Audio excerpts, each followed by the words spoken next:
Hi, I'm Linda Aman, Aman Arts. Welcome to my world. And I've been working very large on canvases and other structures.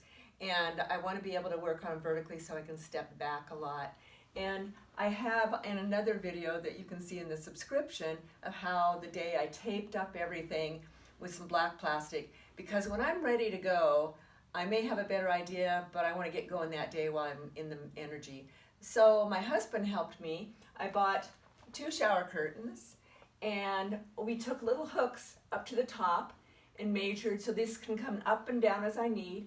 We did an overlap, and then we marked it left and right and put the little holes through where I put the screws on, so that when I hang everything, the wall's protected and it's going to be easy to put up and down, because the way I did on the video before, if you've seen it or if you want to watch it, it's just a lot more work, but that day I painted, and I painted for quite a few weeks that way. So hold on just a minute, I'm going to get the painting. This painting is called Celebration, and it is real easy to hang back up, and if I wanted to paint on it again, the walls are protected, and it's just going to be an easy way to cover any paintings that are already in my studio so that I don't spray on them or flick paint or something.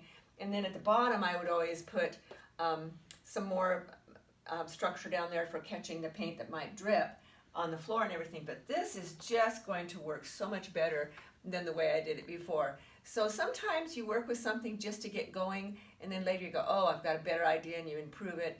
And so enjoy.